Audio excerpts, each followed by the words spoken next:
Yeah, you're with us both, so good luck, because we're going to hit you with a few questions. But no, seriously, nice having this here. It's going to be a fun time, because you've been very, very successful, and I believe you've added a new national title to all those you already hold. Yeah, I must say it's been quite unexpected. I mean, the South African Off-Road Championship was a new thing to me. It was brand new, and to have won it in the first year was quite unexpected, and I really didn't expect it, but it was good.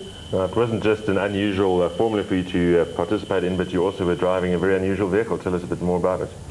Yeah, it was a Nissan 4x4 double cab hard body, which is quite quick. It was probably the quickest racing car that I've driven. Oh, there it is on screen, in fact. And especially on dirt now, which was a new dimension to me. But it took some getting used to, but I got used to it in about 3 events, and from there on it went quite well. I had a good team behind me, and I think it showed it towards the end of the year when we won the championship. Yeah. Just explain to me the difference from your point of view between off-roading and touring cars. A lot of people ask me that question, what's the difference? And I always say then that it's totally different. You can't really compare the two, but probably the most difficult thing of off-roading is reading the road, because you're driving totally blind, whereas on a track you go around for about 1 lap and you know exactly where you're going and you know what to expect. Whereas on off-road, you never know what's coming up, and you've got to learn to read the road and sort of go over that unknown terrain quite quickly. So that's probably the biggest difference. Now, of course, yours wasn't the only Nissan Super Truck entry in off-roading this year. Yeah, Hannes was my teammate with another Super Truck. And then we also had 2 Duncan Foss, which also did touring cars with me. He was in a lower class, in Class D. Also did extremely well. So I had a very good support base and good guys to support me. Fantastic. How tough was the competition in off-road this year? It's been very tough. It's probably the form of motorsport in South Africa which has got the most manufacturers involved. In fact, it has. It's got 5 manufacturers involved. So the guys from Mitsubishi, Toyota, ourselves, and also Ford, which have built a very fancy racing car overseas.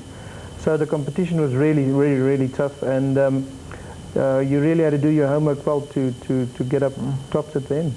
That's been quite interesting. I mean, off-road racing, there was a time when it was quite a sort of a small sport, but it's grown in leaps and bounds, become very popular. Is there any particular reason why?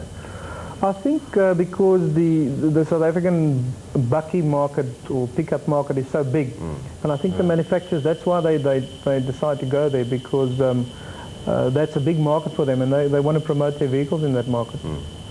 Just thinking, earlier this year we actually joined you while you were in Japan. You were testing out the Nissan Motorsport team. Has anything come of that?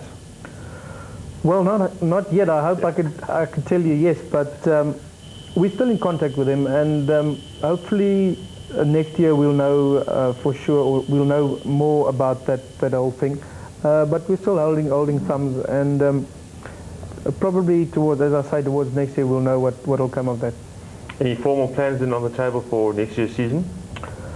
Well, so far it's just off-road, so far, and no track racing yet for next year, which I'm a bit sad about. Yes, but I'm enjoying off-road tremendously now, and especially after winning the championship now, it's just given us an extra boost. So I think it's going to be really great fun next year, and with all the manufacturers involved there, as I say, it's going to really be a form of motorsport in South Africa to watch. Fantastic. Well, Giniel, thanks for coming to the studio. I appreciate your time. Well done on all your successes, and hopefully we get some good news from Japan sometime next year. Thanks very much. I hope so too. Good stuff. Okay.